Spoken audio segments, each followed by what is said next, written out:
Well, obviously, big game coming on Saturday. I think I told our guys, obviously, the last 2 weeks you've done well, right? Which you make this game a little bit bigger because of that. So excited to go on the road, see what we got. We've done some good things on the road this year and expect to continue forward.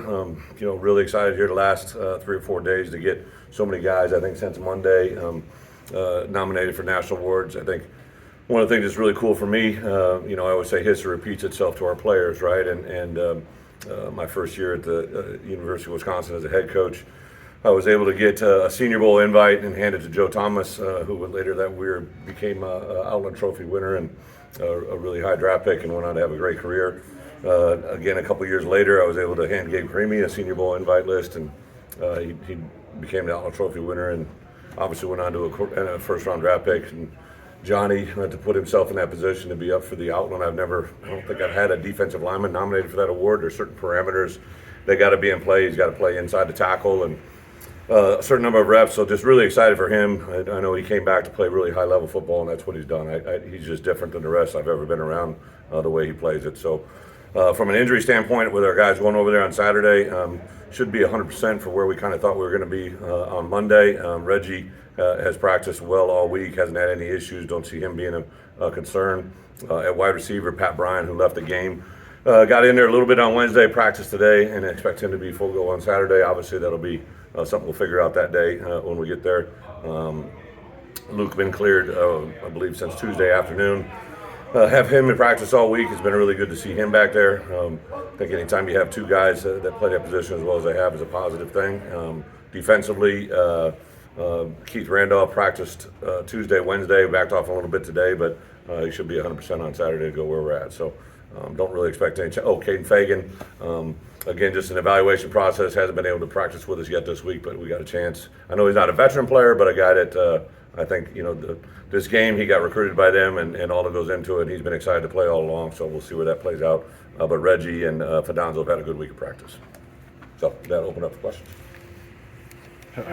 How do you kind of navigate your quarterback situation? Have you made any decisions about who'll start? Obviously, the thing that we didn't know a week ago was whether or not Luke was going to be ready to play, and obviously he got nailed during the course of the week. He was ruled out going into the weekend. So our players have known and practiced all week with what our plan is, and again, I think anything that we can do when we go on the road to put our guys in the best position to have success, that guy will be under center.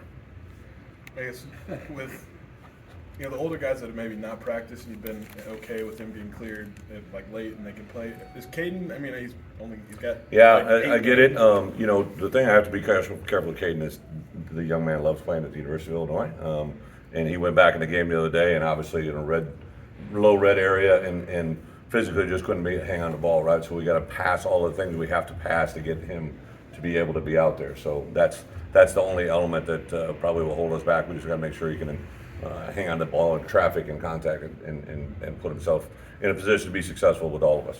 Coach, you've done a good job over your career here, picking all those, long road streaks you've knocked out, missed Wisconsin, different ones.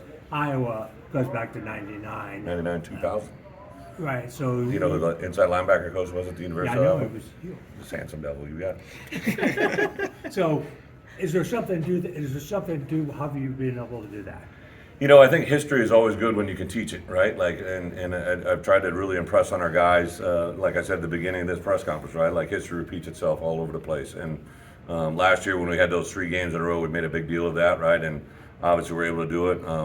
I asked very early on, right, when was the last time that Illinois had 2 victories in a row? Little did I know it was 99 and 2000. And I Googled a picture of Bret Bielema in 2000 and showed it to the guys and said this was the last time. So it's kind of fun for them. They embrace it. They hear a lot about it, right? So I just think that kids in today's world, they're so now oriented, right? They got cell phones, they got internet access, all this stuff. So anything that gives them perspective in history is really good. One of the reasons I love showing them different comments from great players, right? Football players. I show Kobe quite a bit. I'll show different NBA guys, tennis stars, guys that are great players in my era or that I grew up with, to teach them that, because when they're going to be in that same scenario 20 years from now, they're going to talk about these players that they've watched right now, and their kids won't know who they're talking about, right? So you try to teach them a little bit of legacy.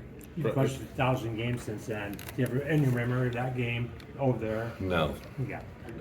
Their best player, Cooper DeJean, went down Yeah. with an injury. How do you think that affects the Well, game? first, obviously been blessed to watch him really come onto the scene last year, and then I noticed this year when him and Johnny were both, I think, picked co-defensive MVPs, right, preseason, if I'm not mistaken, players of the year. Just really respect for his game. I've been, the part that I really enjoy as a head coach, I love watching players play, right, that truly are good, whether they're playing, obviously I don't love it on game day, but you watch and appreciate him on film, and he's such a dynamic player, and my guess is, being in that program, who he is, what he represents, he's probably a pretty phenomenal person, right? And you just hate to see anything along that lines. I think our guys always want to play against the best, and obviously he's got a year left, so how that all plays out will be determined, but unfortunate for him, and our prayers are with him. But I'd rather just ask than not. Yeah. Would you share with us who you think you're going to start at quarterback on Saturday? I think our guys have 100%, no doubt in their mind, what's going to start at center and quarterback. So I think the one part that really became clear to me as we begin to evolve with our players, right, they get really good at practicing what they do, right, and what we emphasize in practice, our guys go out and do very, very well. So I was clear and adamant about what we were going to do from Sunday on.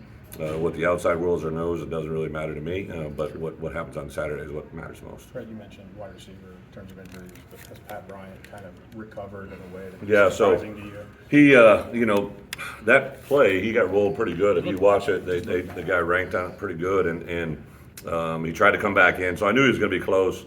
Tuesday, Sunday, Monday, we have the hyperbolic chamber or whatever it is that we get him in, and I know he's been trying like crazy to get ready for Tuesday. Tuesday we didn't feel comfortable. Wednesday he did, and today he did. But wide receiver is a different thing, bless his heart, Keith Randolph is doing everything he can, but it's a different position, So it's a wait and see. The good news is Ashton got his feet wet. He's had a lot of good work, but my guess is Pat Brown will be in there for that first series as much as he can handle. There's a lot of pub about a quarterback, right? Do you take it differently? I mean, everyone wants to talk about a quarterback, but do you handle that differently than other positions? Even internally, talking with players and As far as what? What do you mean? as far as who's going to start, who's going to play. Oh. Obviously, that gets all the pub, right? Well, I think I think the quarterback position gets a lot of outside attention, right? But I really do probably treat it, I think, if you ask them. But I always do say this to quarterbacks, right? Like, even when I'm recruiting them, like, listen, I tell their parents, this position is very unique, right? Like, you at times get entirely too much credit and you get entirely too much blame, and because of that, I will always be the brunt. I don't care whatever quarterback I've had. He go out and have the greatest game of his life. I'll give him credit. If he has a game that's not so great, if you take in case in point, right? I've talked about how Luke's season literally changed after Penn State, right? He had a 4 interception game and really after that point forward to put up some unbelievably good numbers, right? So I really handled that moment with him. I made a point, I think, that week talking about how I called him on Saturday night before he went to bed because I wanted him to know he was our starting quarterback. I didn't share with that the outside world, right? But I wanted him to know that. So I would say Sunday I definitely had conversations with everybody involved. They knew directionally where we were going and what we were doing, and that hasn't wavered. How have those conversations played out this week? Or how did those See you on play? Saturday.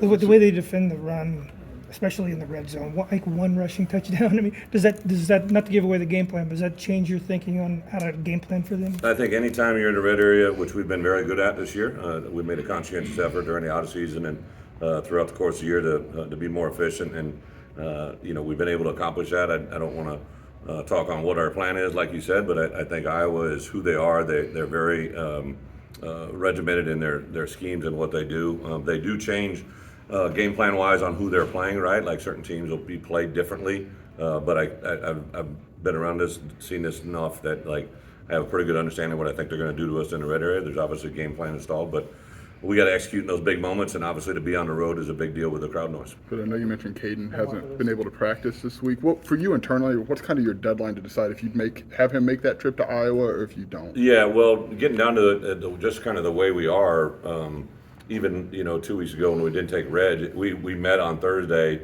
and we're taking him on the trip with us, and then Friday he didn't feel great, so we pulled him off because we needed players at other positions, So case in point, like at Pat, we're intending for him to go. We think he's going to go. He's cleared to go.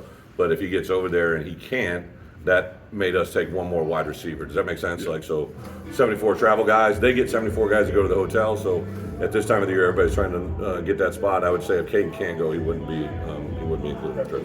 We wanted we asked Aaron on Monday, but not you, about conversations with Taz this week that Yeah. he might have had.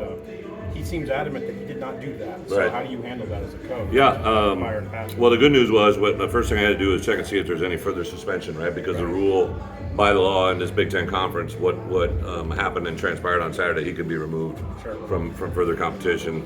I reached out on Monday, got final notification on Tuesday. There'd be no further action, which means there probably wasn't a clarity on what it does. I'm going to believe my player, but that game overall was just getting. I don't think it needed to get to that point. They were chippy. That kid and him were getting into it all day long.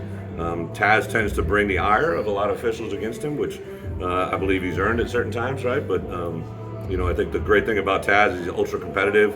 Every day is a learning experience, and hopefully that one was a big one. Thanks, guys.